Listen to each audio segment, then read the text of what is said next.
Trump's biggest regret left Joe Rogan speechless. Watch. The biggest mistake I made was I picked some people. I picked some great people, but you don't think about that.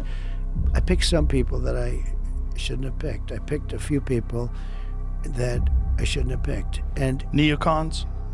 Yeah, neocons, or bad people, or disloyal people, or people that were just people bad, that were into the you got bad advice. Yeah, I mean, look, you're reading about him a little bit today. A guy like Kelly, who was a bully, but a weak person. You know more about bullies than anybody probably around because you deal in a certain sport where the bullies are exposed very quickly. Yeah. But he's bad. Bolton was an idiot, but he was great for me because I'd go in with a guy like a John Bolton. John Bolton. A friend of mine called me up. I was picking Bolton, and he's a very smart guy. His name is Phil Ruffin. He's a very rich guy from Las Vegas. He's a great card player. He doesn't play cards, but he's a great player. He's just a natural. Got poker sense, right? The good old poker sense. And Phil Ruffin is a very, very wise kind of a guy, and one of the richest people around, and has had great success and understands people. So it was in that I was picking Bolton, or I picked Bolton. He called up. He said, "Don't pick him. Why? He's a bad guy." Now, he wasn't in politics at all. He's in various businesses. He said, "He's a bad guy. It always works out bad with that guy." And I said, "Oh man, I wish you told me this 2 weeks ago. I already hired him. He's here." And he was right, but he was good in a certain way. He's a nut job. And every time I had to deal with a country, when they saw this whack job standing behind me, they said, "Oh man, Trump's going to go to war with us." He was with Bush when they went stupidly into the Middle East. They should have never done it. I used to say it as a civilian. So I always got more publicity than other people. And it wasn't like I was trying. In fact, I don't know exactly why. Maybe you can tell me why. Oh, I could definitely tell you. You said a lot of wild shit.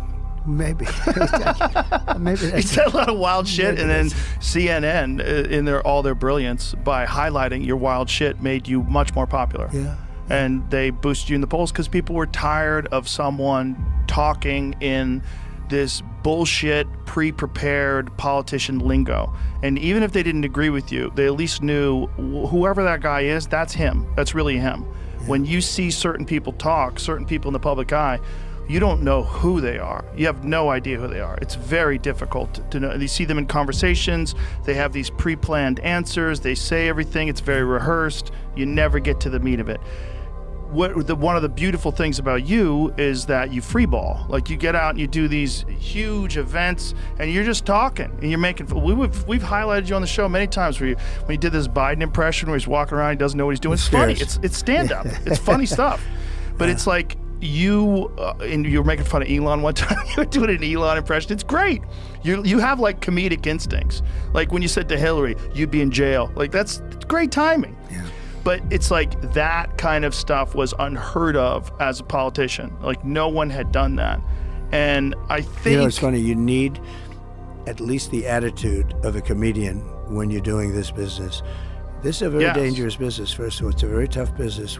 It's the most dangerous business. It's the most, for a job? Yes. Other than going to war and being a firefighter or being a cop, it's the most dangerous business. It's the most dangerous. Being president is the most dangerous. Especially you. You haven't even got to the election. There's been 2 assassination attempts, and they've brushed those out of the news like it was nothing. Yeah, they'd rather not talk about them. Imagine if there was assassination attempts on Biden, how hard people would be attacking the right, how they would be trying to get guns taken away from people. They would try to ramp up gun laws. They would try to figure out some way to blame you. If there was attacks if Biden got shot in the ear, we would have never heard the end of it. But I think he's in good shape because it's only consequential presidents. If you take a look at what's happened, look, I'm for having countries pay us billions and billions and trillions even dollars. I took in hundreds of billions of dollars from China. Nobody took in 10 cents, not one other president.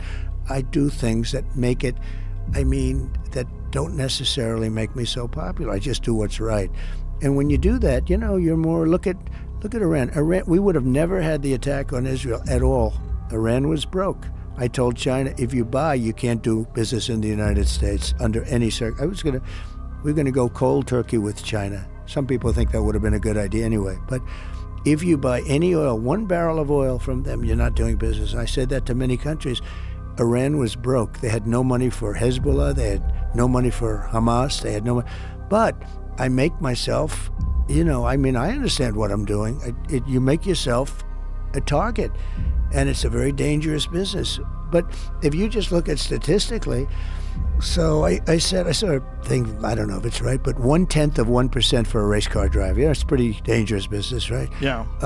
1/10% for a bull rider. I tell you, to me, you're talking death. These guys that ride the bulls is worse than UFC. It's worse. Yeah. These guys, you see these big monster bulls, and you see it in slow motion where the foot is like, an inch away from the head. If it hits him, the guy's gone. But they die. They die. So 1/10% die. Is that what you're saying? Yeah, 1/10% die. Right. And they certainly get hurt badly. Really, I mean, they can't walk after a certain period of time. But with the president, if you look at the amount of assassination attempts and attempts too, yeah. and attempts. No, it's a very dangerous position. I never thought of that, by the way, when I did it. You don't tend to. Did you just assume because people loved you on The Apprentice, they were going to love you as a president? I figured it would be so easy. It's well, very it probably interesting. would have been if the media didn't attack you the way they did. If they didn't conflate you with Hitler.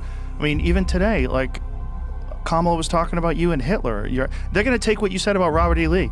Oh, Donald Trump wishes the South Robert won. E. Lee. That's right. He loves Robert E. Lee. They love to take things out of context and distort things. But they don't even have to take them out. They make them up entirely. Okay, they do make that them. too. But it's interesting when you mentioned I was very popular, and all those people loved me. I mean, some of these women, they're so stupid, and Joy, she would every time she'd see me, I'd be in the theater or something, and she'd, you have to be on the show again. Come on, let's go. She loved you. To love me. That episode where the way, Whoopi, people should watch that episode just to see what we're talking about. Like I said, we don't want to get a copyright strike, so we're not going to put it up. But okay. If you watch the episode, it's bananas. It's like an alternative universe, and it's only but Whoopi 9 years ago. Whoopi loved you. Gives you a hug and a kiss. And how about that other one, the new one on there, the one from my administration? She writes me a letter. You're the greatest president. She leaves. She worked as an assistant press secretary. I hardly knew her. But she leaves and she writes me this gorgeous letter. What's her name? She was, I don't even know. She was in the administration. She's on now currently.